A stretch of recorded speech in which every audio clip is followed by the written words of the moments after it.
automatically Ruto anarudi. Haki ya Mungu. Ruto is very smart though. Ruto. Nilisema na bado narudi ile kitu unafikiria this year. Ati mwaka unafikiria. Ruto alifikiria miaka 10 imeisha. Sikudanganyi. Unajua mimi naongeanga hapa vitu watu wanafikiria mimi ni mjinga. Mimi si Ruto kwa akili. Wewe unajua ni kwa nini Ruto alienda kwa Raila usiku kumtafuta? Ruto kwa akili. Huyo jamaa kuchora. Tunaona Morara amevuta upande wake, ameenda huko. Ruto kuchora. Bwana huyo jamaa Ruto ni smart kwa akili. Sikudanganyi.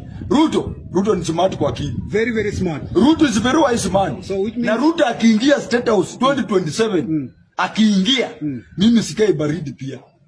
Ruto akiingia 2027, mimi natangaza. Ruto akiingia 2027, aingie. Mimi nitakuwa diehard wa Ruto mbaya sana. Sikudanganyi. Tena uondoka kwa ODM. Kwani ODM siko kwa serikali? Wewe unaniuliza nini wewe? Mimi nimekaa chini nikaota, nikapiga hesabu zangu. Hii chama ya Rigathi Gachagua ametengeneza na vyama zingine Yesu zinakuja. But nimevuta picha yangu.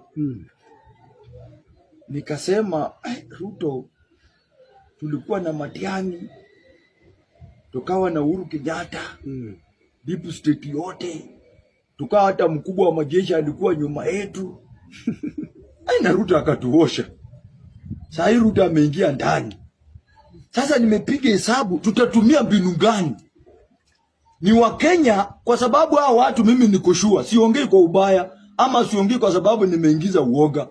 Naongea kwa sababu hawa watu wenye wanatengeneza vyama ni bahati sana kama wataelewana watoe mtu mmoja.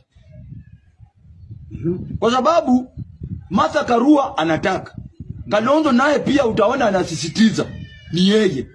Matiang'i pia Jenzu anasema ni yeye. Wewe niambie Kalonzo atakubali kuunga Matiang'i mkono?